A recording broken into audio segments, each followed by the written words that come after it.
Au nom du Père, du Fils et du Saint-Esprit. Amen. Je suis très heureux de vous rejoindre en ce 18e dimanche du temps ordinaire, année C. Les biens éternels et les biens éphémères. Vanité des vanités, tout est vanité, disait Ecclésiaste. Ça, c'est la première lecture tirée du livre d'Ecclésiaste ou bien Qoéleth, chapitre 1, verset 2.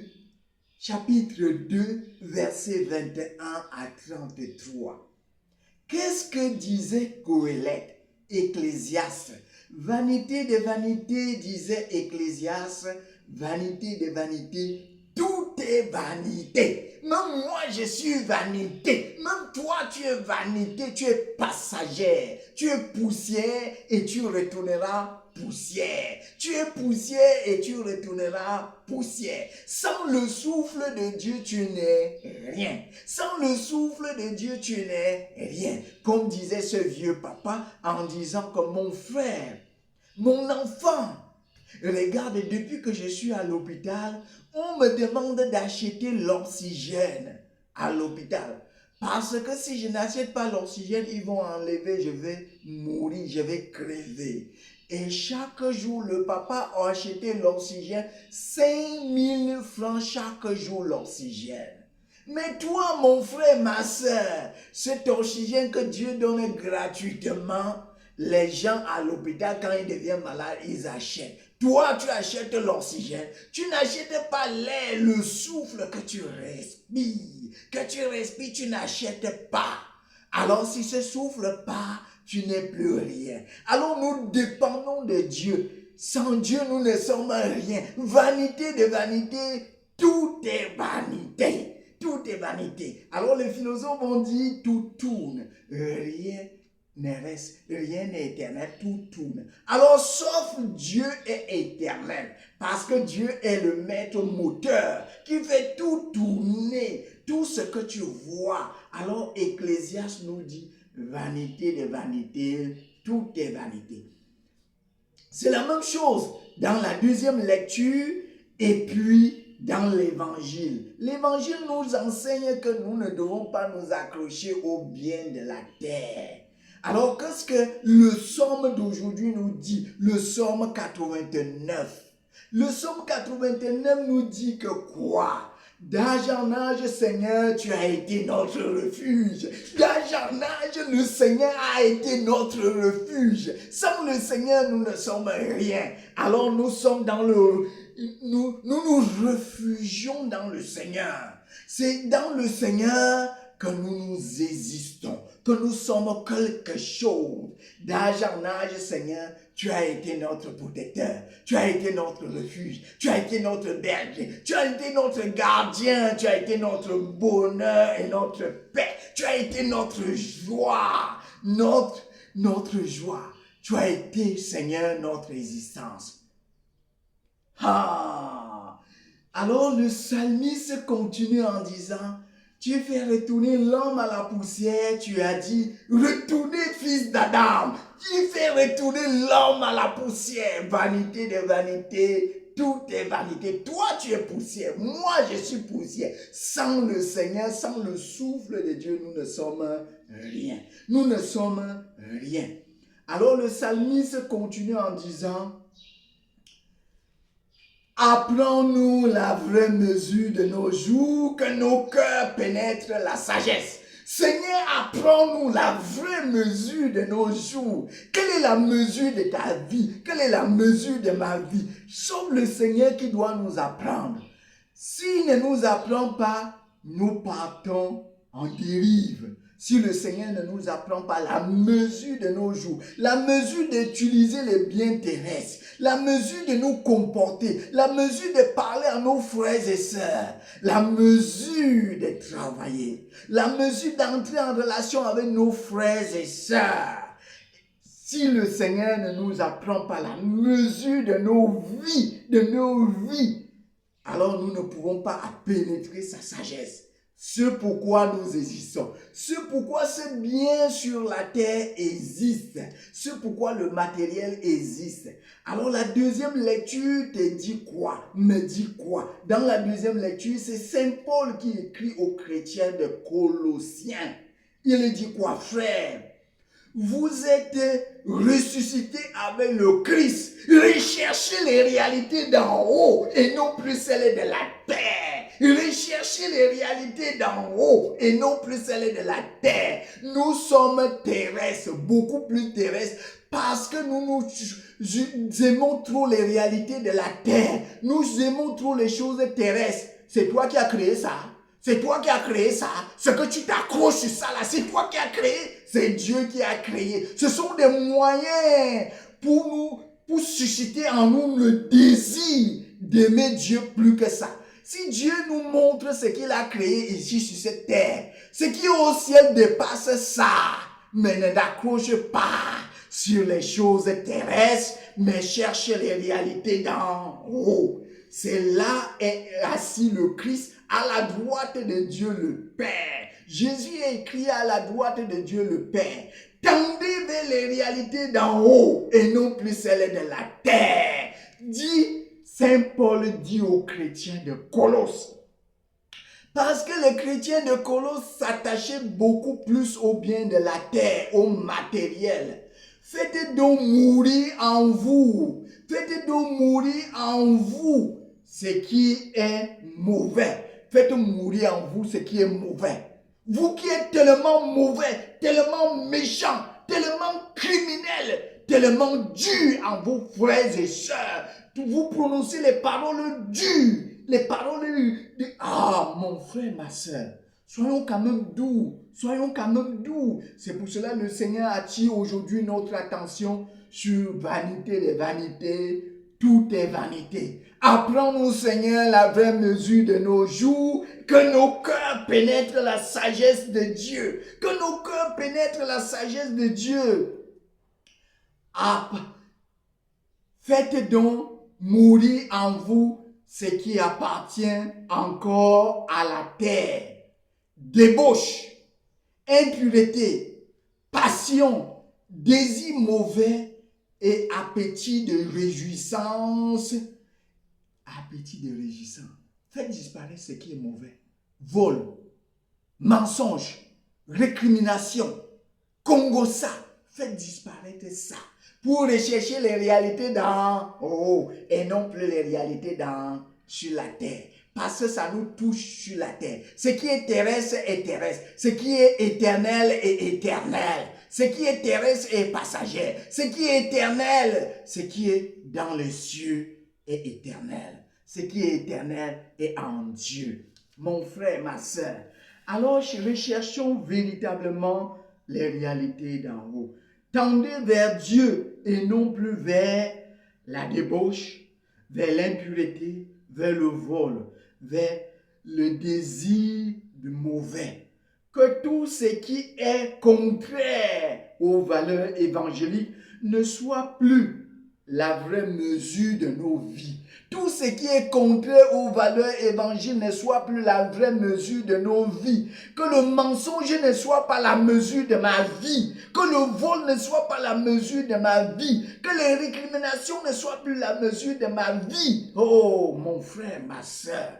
Que la méchanceté ne soit plus la mesure de ma vie. Mais la mesure de ma vie en Dieu, au bien, à l'amour, à la bonté, à la tendresse, au respect de l'autre. Et dans le Saint Évangile d'aujourd'hui, l'évangile de Saint Luc, chapitre 12, verset 13 à 21. Chapitre 12, verset 13 à 21.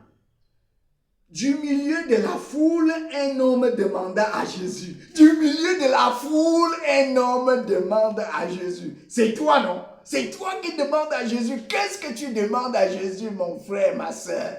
Écoutons ce que tu es en train de demander à Jésus. Écoutons.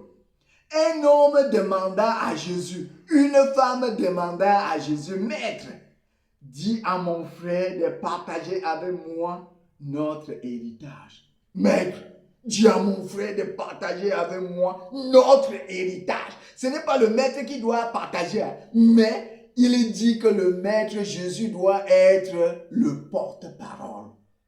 Jésus doit être le porte-parole. Jésus doit ramener, doit moraliser son frère pour qu'il partage avec lui l'héritage. Ce n'est pas Jésus qui va partager. Il dit, dis à mon frère de partager avec moi notre héritage. C'est notre héritage. Jésus n'est pas dedans. Mais ici, mon frère, ma soeur, voilà ce que toi tu vis. Voilà ce que nous vivons dans notre société, dans nos familles. Il y a des gens qui s'accaparent des biens que le papa nous a laissés. Il y a des biens qui s'accaparent des biens que le grand-père a laissés. Il y a des gens qui s'accaparent des biens que la maman a laissés. Et il y en a des personnes qui ne sont pas les héritiers, mais ils disent qu'ils sont chefs du village. Ils s'accaparent les biens des villageois. Ils s'accaparent les terrains. Alors, les populations disent au Seigneur, Seigneur, dis à celui qui est chef là de partager avec nous notre héritage que nos aïeux nous ont laissé. C'est la même chose que le peuple crie devant le gouvernant. Seigneur, dis à nos gouvernants de partager avec nous notre héritage du pays, l'or, l'argent, le diamant, le fer, le métal, les terres. Mon frère, ma soeur, voilà les cris de chacun d'entre nous aujourd'hui, que nous crions vers le Seigneur en disant, Seigneur, dis à nos gouvernants de partager avec nous l'héritage de nos terres, de que nos parents nous ont laissé, notre héritage. C'est l'héritage à nous tous. Alors, le peuple crie, les villageois crient. Alors, il faut que le chef du village fasse quelque chose. Il faut que le chef de famille fasse quelque chose. Il faut que l'héritier fasse quelque chose. Il faut partager les biens avec vos frères et sœurs. Ne vous accaparez pas des biens. Vanité de vanité, tout est vanité. Personne ne doit aller avec. Le papa qui est mort, il a hérité l'héritage, il est parti avec. On ne doit enterrer personne avec sa voiture. On n'enterre personne avec son terrain. On n'enterre personne avec sa maison. On n'enterre personne avec son entreprise. Mon frère, ma soeur, tu vas tout laisser sur cette terre. Vanité de vanité, tu es vanité. Tu es poussière. Poussière, c'est ça que le psalmiste nous dit aujourd'hui. Le psalmiste nous dit aujourd'hui, qu'est-ce que le psaume nous dit? Tu fais retourner l'homme à la poussière. Tu as dit retourner, fils d'Adam. Apprends-nous, Seigneur, la vraie mesure de nos jours, la vraie mesure de partager avec nos frères et sœurs l'héritage. C'est là que nous devons faire. Oublions les passions de la terre. Non, recherchons les réalités d'en haut, recherchons la grandeur, recherchons la grandeur dans l'humilité, la simplicité, dans le partage, dans l'honnêteté, mon frère, ma soeur. Nous devons faire ça pour nos frères et sœurs.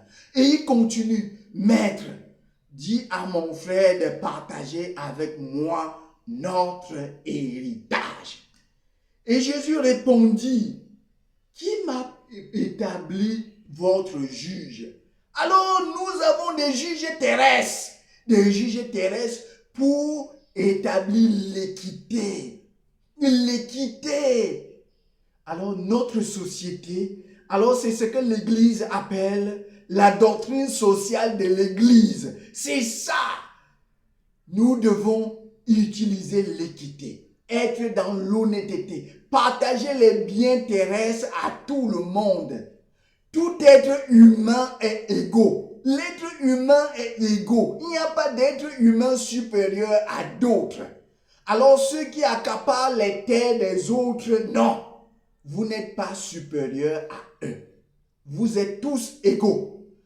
Image de Dieu. Toi, tu n'es pas double image de Dieu. Non, tu es à l'image de Dieu comme moi, comme toi. Mon frère, nous devons nous respecter. Alors, Jésus prend une parabole en disant, un homme avait des grands biens. Il avait des grands biens et des grandes richesses. À un certain moment, vers la fin de sa vie, il dit, voilà, j'ai trop de biens. Il faut que je m'assoie et je réfléchis comment faire des greniers, manger, dormir et tout et tout. Alors le Seigneur nous dit aujourd'hui, il y a ceux qui sont avares des biens. Et ceux qui sont avares des biens, ne soyez pas avares des biens. Jésus répond par une parabole. Un homme avait des grands biens. La richesse n'est pas mauvais. La richesse n'est pas mauvais.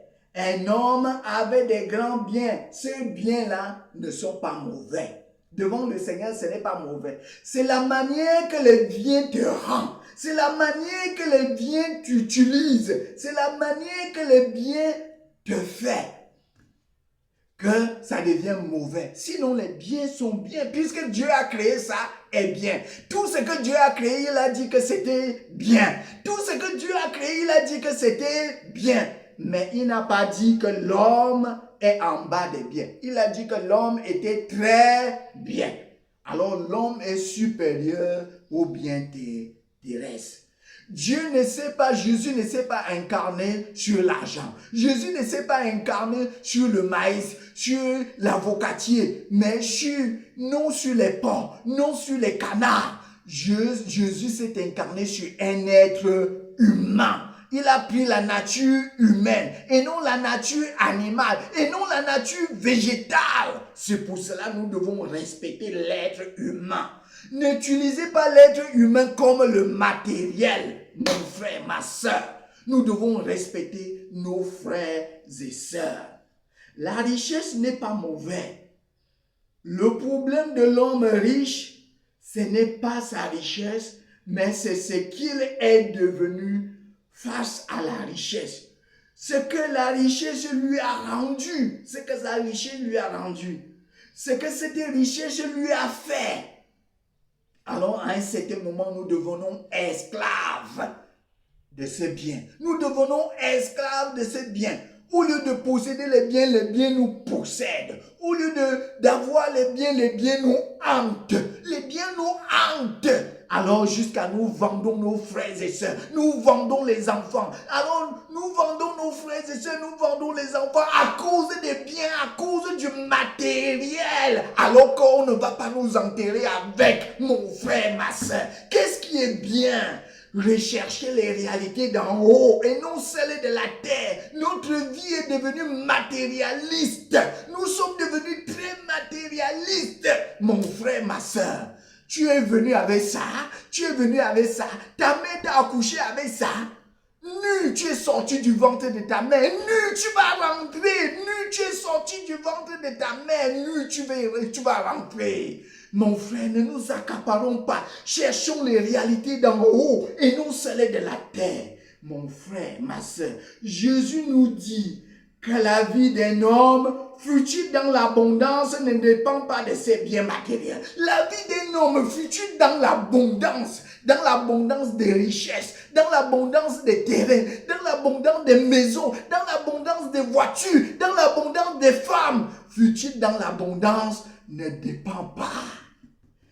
La vie d'un homme futur dans l'abondance ne dépend pas de ses biens, ne dépend pas de son avoir, mais dépend de sa relation à Dieu, de sa relation à Dieu, de la manière dont il partage, de la manière dont il est généreux, de la manière dont il est généreux, il partage. Mon frère, ma soeur, ne dites pas toujours ma maison, mon terrain, mon.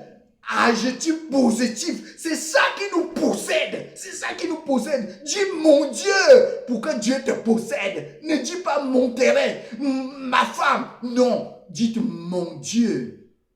Mon Dieu pour que Dieu, son règne arrive en toi. Fais-nous, Seigneur. Nous devons demander ça à Seigneur. Apprends-nous la vraie mesure de nos jours, que nos cœurs pénètrent la sagesse. Que nos cœurs pénètrent la sagesse. La vie d'un homme, futur dans l'abondance, ne dépend pas de ses biens matériels. Ne dépend pas de ses biens matériels. Aux yeux de Dieu, ce n'est pas ce que tu possèdes, c'est ce que tu es aux yeux de Dieu. Ce n'est pas ce que tu possèdes, c'est ce que tu es. Tu ne peux pas acheter le ciel, mon frère, ma soeur. Tu ne peux pas acheter le ciel. Alors là où est ton trésor, là aussi sera ton cœur. Là où est ton trésor, là aussi sera ton cœur. Ton trésor, c'est le ciel. Ton cœur est dans la recherche des réalités d'en haut. Ton trésor, c'est le ciel. Ton cœur doit être dans la recherche des réalités d'en haut, mon frère, ma soeur. Alors nous devons rechercher les réalités d'en haut. Quelle est ta relation avec Dieu? Quelle est ta relation avec le matériel qui est vanité des vanités? Tout est vanité, c'est poussière, c'est vent. C'est poussière et c'est vent. Tout ce que tu as, c'est poussière et c'est vent. Tu ne vas aller avec nulle part avec ça. Alors nous devons prier le Seigneur. Si ton cœur est dans le bien éphémère, ta vie est vanité. Si ton cœur est dans les biens éternels, ta vie est en Dieu. Oh mon frère, ma soeur. Mon frère, ma soeur. Merci de relativité les choses. Merci pour ta vie. Seigneur, apprends-nous la vraie mesure de nos jours, que nos cœurs pénètrent la sagesse, afin qu'en faisant bon usage des biens qui passent, nous puissions nous attacher aux biens éternels.